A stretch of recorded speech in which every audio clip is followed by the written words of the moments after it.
Welcome to Module 4 or the phase-out stage of Kilos-Unlad. We have reached the 8th session of the KU e-learning course, and that is the networking and complementation of services. As indicated in the KU framework, partnership is an encompassing strategy from the start until the end phase of the whole KU process. Partnership facilitates access to programs and services through responsive policies, mechanisms, and services by the social service delivery system.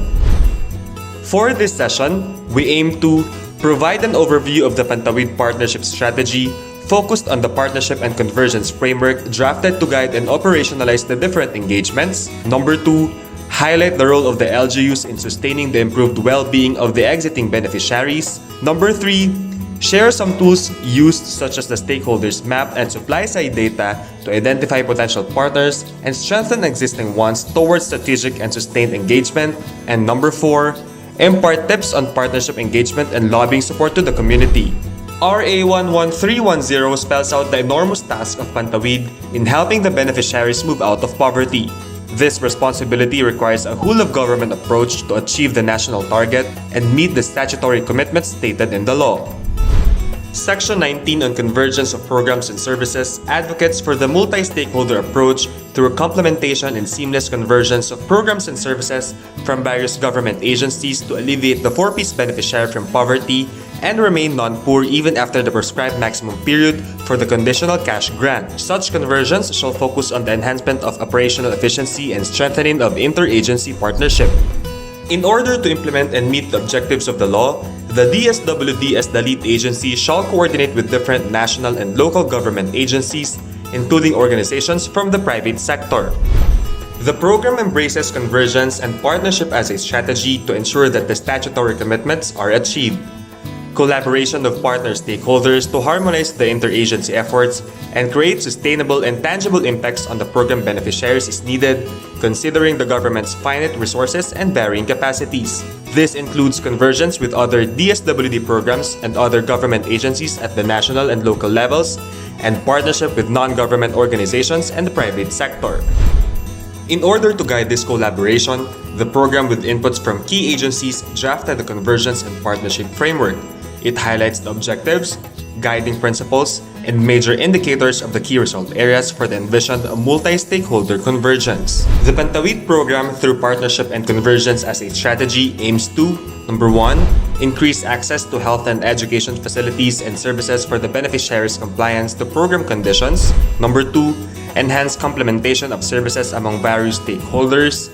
Number 3, improve program implementation through regular monitoring and evaluation and formulation of relevant policies. Number 4, inform decisions or policy-making processes and outcomes. Number 5, enable accountable and effective resource mobilization and complementation. And number 6, facilitate coordinated livelihood interventions. Pantawei's main goals are to improve the well-being of its beneficiaries and break the intergenerational poverty problem in the country. In pursuing the program's goals and objectives, partnership work will be guided by a certain set of principles. Key partnership elements need to be present to make partnership effectively functioning. Monitoring and measuring the effectiveness of partnership work can be done by focusing on its KRAs. Pursuant to RA 11310's provisions on coordination with different government and non-government stakeholders, the institutional structures aims to provide complementary and supplemental programs and services to Pantawei beneficiaries. This is to meet the commitments in the Pantawei law, ensuring that the beneficiaries can transition out of poverty and remain non-poor even after the exit from the Pantawei program. The NAC is the policy-making body in charge of approving resolutions and enhancing guidelines to ensure necessary support for the beneficiaries to meet the program conditions. It shall formulate and recommend to the President, as stated in the Act, policies and strategies to enhance and improve program implementation. The Regional Advisory Council or RAC shall provide policy directions and recommendations on program implementation at the regional level. They contextualize national policies to region-specific operational guidelines to ensure smooth implementation of the program. This joint effort shall promote ownership among regional agencies and local implementers, guaranteeing the availability needed support services for the beneficiaries. The RAC shall have the same agency members as the NAC. They may invite or add other members that are relevant to the overall program implementation, as mentioned in Section 19 on convergence of programs of RA 11310. The Provincial and Municipal Advisory Councils. These councils are established with the LGUs to further strengthen the program implementation at the local level. Partnerships at the local level shall be created to fully implement and support the statutory commitments in the law. Creating PAC and MAC seeks to respond to program implementation issues and strengthen interagency collaboration. PAC and MAC also enable the immediate local stakeholders to get involved in the program to help the beneficiaries move out of poverty. The complementary and supplemental programs and services from the LGUs will be in ensuring that the beneficiaries remain non-poor. The local government code also provides the LGU with the responsibility of delivering basic services to its constituents. The National Technical Working Group or NTWG was formed to review, provide inputs and propose recommendations which may be adopted as policies and guidelines for NAC approval. NTWG is composed of NAC members and other key agencies for convergence that aim to strengthen partnership and enhance the program's operational efficiency. 4Ps strategically partners with civil society organizations and the private sector to address needs and gaps and expand accessibility of services for the beneficiaries. Pantawei partners with CSOs on different levels and areas of engagement. First is Bantay or Watchdog, where DSWD and partners cooperate in implementing projects and activities geared towards fighting or preventing corruption. Second is Gabay or Mentor, where the partnership is intended to enhance technical capacities of DSWD staff and or direct service workers utilizing the expertise of the partner NGOs or CSOs on a required program area needing technical assistance. Third is Kaagapay or Co-Implementer, wherein the partnership is implementing anti-poverty and social protection projects and activities targeting a commonly agreed upon sector or geographical areas and results. And fourth, Tulay or Link, where the partnership's primary intent is facilitating action, feedback and monitoring of a specific program and area of implementation, using the partner as facilitators or link between the department and its target sectors, subject to existing government issuances and policies. Partnerships with the CSOs, academe and private sector is focused on service delivery, capacity building, knowledge management, and advocacy. The academe is commonly tapped for research and consultations for expert opinions on program implementation, its quality, and impact. The private sector is involved in major Pantawei activities and provides sponsorships through school and medical supplies, hygiene kits, gift checks, and other donations. As mentioned, we will highlight the collaboration with the LGUs for the Pantawei program, which is a major component in the KU process. The LGUs are a key partner and co-implementer at the local level. They will play a significant role in sustaining the improved well-being of the Pantawei beneficiaries when they exit the program. Pantawei will be hand-holding the exiting beneficiaries to them through the KU's sustainability plan. Concretely speaking, we strengthen the engagement with the LGUs for them to support the program implementation through number 1, issuance of local ordinances that would include Pantawei in its local development plans and allocate funds or resources for community activities, provide logistical support, maximize allocated gender and development budget, develop and prioritize Pantawei beneficiaries in employment facilitation and livelihood interventions. Number 2, ensure availability of program support and services and its accessibility to all program beneficiaries. Number 3, institutionalize post-service intervention to sustain or support the exit of the beneficiaries from the program as stipulated in the sustainability plan agreed upon. And number 4, set up strong monitoring mechanism to assess status of the provided services or consistent with the plan and to implement contingency measures if necessary. We want to regularly check on the readiness of our partner LGUs to support and commit for the implementation of the municipal or city action plans. There are several criteria to determine this. Number 1, there should be a regular conduct of quarterly meetings as stipulated in the RA 11310 implementing rules and regulations. Number 2, meetings are presided by the local chief executive or the designated permanent representative. Number 3, the number of commitment on the identified supply-side gaps. Number 4, the percentage of addressed completed supply-side gaps. Number 5, CSOs are maintained as member of the advisory councils. Number 6, the number of program implementation issues or concerns raised and resolved. Number 7, resolutions approved. And number 8, grievances addressed and resolved. Just as much as we prepare the 4Ps beneficiaries for their eventual exit to the program, the receiving LGUs must be co-equally prepared to ensure seamless transition. They must be constantly engaged to steer their interest and motivation, and finally commit to lead the implementation of services for their constituents. Here are several activities to keep them constantly engaged. Number 1. Orientation of the LGUs or LCEs on the exit strategy of the program, on their roles and responsibilities on the exit and endorsement phase of the beneficiaries. Number 2. Continuous lobbying with the LGUs or LCEs for the issuance of resolution for the localization of the 4-piece law and inclusion thereto of the minimum requirement on the exit strategy. Number 3. Conduct of capacity building for CMSWDOs in preparation for the exit or endorsement of the beneficiaries. Training may include case management, preparation of intervention plans, assessment, and monitoring. Number 4. Engage them in mapping stakeholders and inventory of programs and services within the locality. Number 5. Get their leadership in case conferences or meetings. And number 6. Exposure and sharing of LGU good practices or initiative to the other regions for reference and possible replication. Finally, LGUs play a critical role in the provision of post-service to the beneficiaries to sustain their gains and prevent sliding back from poverty. To ensure this, LGUs has to: Number 1. Allocate a budget for the provision of complementary support programs to exited beneficiaries such as livelihood, scholarships, and employment among others. Number 2. Strengthen a referral mechanism among partner stakeholders. Number 3. Set up or enhance a monitoring mechanism on those beneficiaries who graduated from the program, including feedbacking mechanism for the beneficiaries. And number 4. Propose other innovative activities to support the program implementation, like programs to highlight success stories. That's the overview on partnership and convergence with emphasis on the LGU engagement. We will now share some of the tools used in establishing, managing partners, and lobbying for support. Pantawei aims for strategic engagements with different stakeholders. Partners are tapped and identified based on the needs of the beneficiaries, community, or program.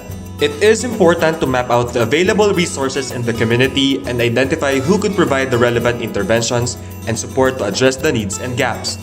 To ascertain the mentioned concerns, assessment had to take place for you to be guided in determining the supply-side gaps and the potential partners or champions who could support you in providing both short and long-term solutions to the gaps identified. Here are the 2 helpful tools to get you started. First, supply-side assessment. The supply-side assessment aims to show the availability and state of health and education facilities and resources in the municipality and region and its implication to the compliance of household beneficiaries with the program conditions. The IPDO, specifically the LGU focal person, leads in the conduct of the supply-side validation guided by the prescribed template. Here are the processes. Number 1. Review and validation of data. Data gathering and information collection. Number 2. Preparation of the lobbying and partnership plan. The data or information collected will be used as reference in crafting a lobbying and partnership plan. And number 3, presentation and monitoring of commitments. All collected information and gathered reports will be used for presentation and lobbying with the partners to get their commitments and supply side. The supply side data and assessment is presented to the different stakeholders, most especially to the LGUs and the regional NGAs during their municipal and regional interagency meetings, and to the existing and potential CSO partners for support and augmentation. SSA shall also be conducted to secure commitments from the LGUs and key partner agencies to comply and respond to the expected increase of demand for education and health services from beneficiaries. Moreover, the SSA is used as reference in identifying new partners, making sure that they will be able to address the identified gaps. Second, stakeholders analysis. The supply-side assessment tool has to be complemented by the stakeholders analysis tool to generate a list of stakeholders who could be tapped as potential partners on the specific issue identified by the community based on interests, level of support, and commitment and resources held by the identified stakeholders. Please note that you may have various set of stakeholders per issues and concerns identified. You may refer to the attached tools for your further reference. Now that you were able to establish the issues and needs of the community and your potential partners to help you respond to these needs, the next task would be: how do you engage and influence and create buy-in for these partners to augment and provide services and to join you in lobbying support to the local government for sustainability? Here are some practical tips on partnership and lobbying for support. Number 1, understand the situation on the ground. Number 2, familiarize yourself with the dynamics of the group you are working with.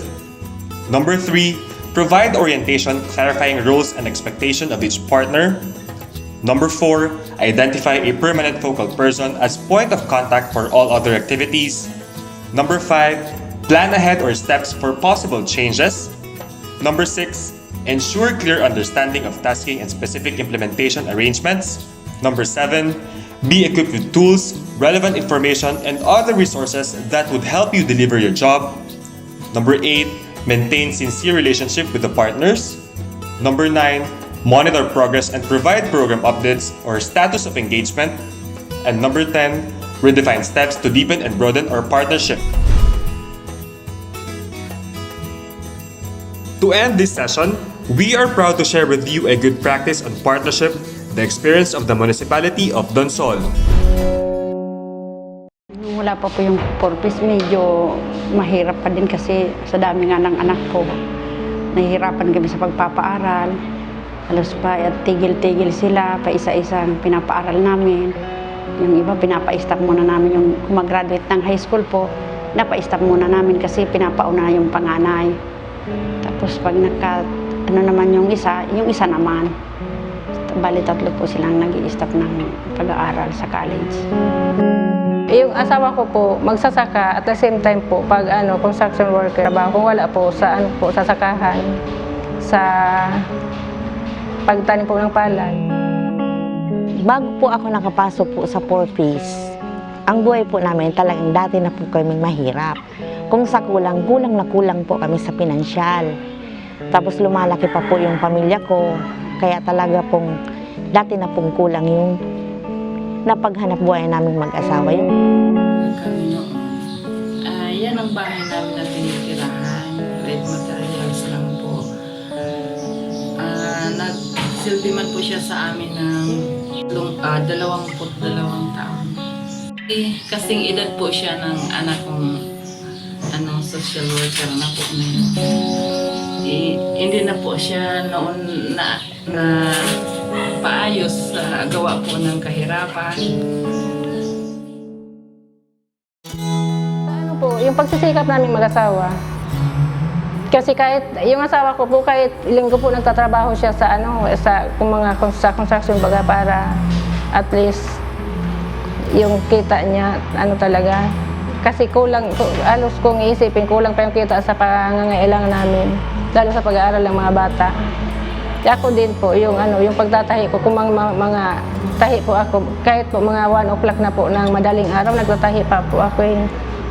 Yun po sa pagsisikap po namin sa pagtitinda ng isda at saka po sa may tindahan din po kami maliit. Yung asawa ko po, nagtutulungan po kami magluto ng mga pagkain, mga kakanin na pinagtitinda po namin, sinusupply po sa school, sa mga opisina at yung saan po pwede kami maglagay ng supply para po magbenta yung mga produkto namin. Minsan naman pagkatapos niya magluto, nagsa-sideline po siya driver, naging konduktor po siya, naging driver, naging inspektor po sa isang bus. Pero ako naman po, habang nandito sa bahay, hindi lang po yung pagluluto ng kakanin, nagluluto po ako ng cake, nagpapa-order po ako. Kahit po mga lutong bahay po, may nagpapa-order po ako para lang dagdag kita po sa aming pamilya. Simula po nung nagkaroon ng purpose since 2009, nagbago po ang aming pamumuhay. Natulungan po ang aking mga anak sa kanilang pag-aaral, pandagdag pangbili ng mga gamit nila sa aming nakukuhang cash grant. At natuto po din kaming magtulungan para lalong maabot namin ang aming mga pangarap na makapagtapos sila ng pag-aaral. Yung FDS kasi, ayun ang pinaka-ano ko sa purpose kasi nakikita na namin yung mga importante sa pamilya. Pag may mga FDS po, yung mga kahalagaan ng pamilya, yung mga karapatan ng mga anak, at saka yung mga pagpapahalaga sa kapaligiran, yung mga magandang kaugalian. Para sa akin po, malaking tulong po yun kasi natulungan po kami sa pagpapaaral sa mga anak po namin. At sa mga pangangailangan sa pagkain nila, kahit medyo kung isipin di sabat, pero nagpapasalamat po kami dahil malaking tulong na po yun para sa amin.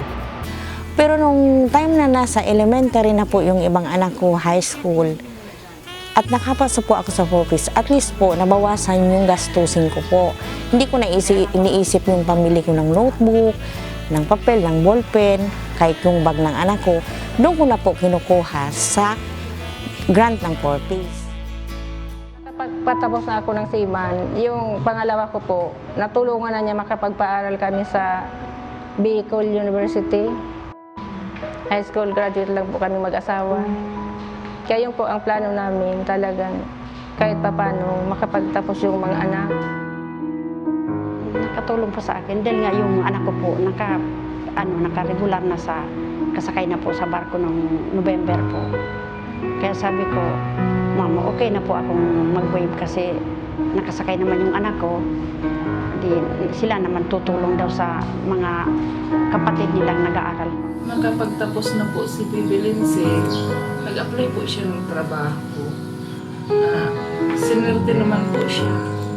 Kaya ganun po, unti-unti po kami magpapagpaayos ng bahay namin.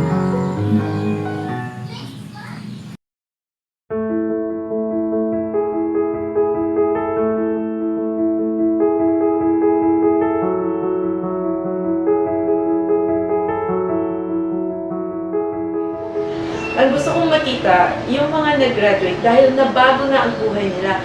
And that voluntarily, they graduated from the program. Para kasi for me, yung voluntaryong pag-graduate sa programa is already, for me, is already means yung empowered na yung pamilya enough that they can already say, I can stand on my own. And this is, I think, the best trophy that we can get, best output that we can get from the program. Initially, yung gusto kong may mabawas, may mag-graduate sa program. Kasi sabi ko, ang dami pang bagong poor sa Luzon na gusto kong makinabang sa programa. Magkapasok po kami sa Pulpis, alam naman po namin na pag may nasa gobyerno ka nang nagtatrabaho, hindi ka naman po pwedeng makasali. Kasi po, yun nga, sinasabing sapat naman po yung kita. Ituloy din sa iba para at least makatulong din sa kanila parehas na nakatulong sa akin. Para at least hindi lang kami ang mabeneficiary, yung iba din na kailangan nila. Kusa po ako po na nag-wave kasi medyo nakakatulong naman po yung anak ko po na isa. Kaya po sabi ko, kung mag-wave na po ako. Kasi sila na daw bahala naman sa pagpapaaral ng mga kapatid nila.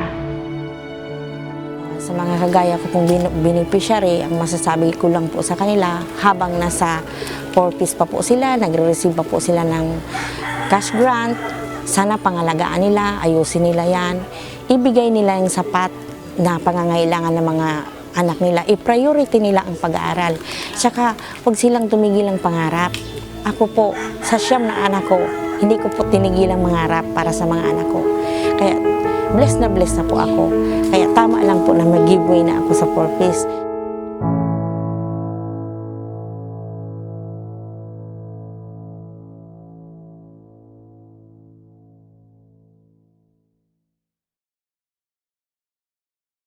He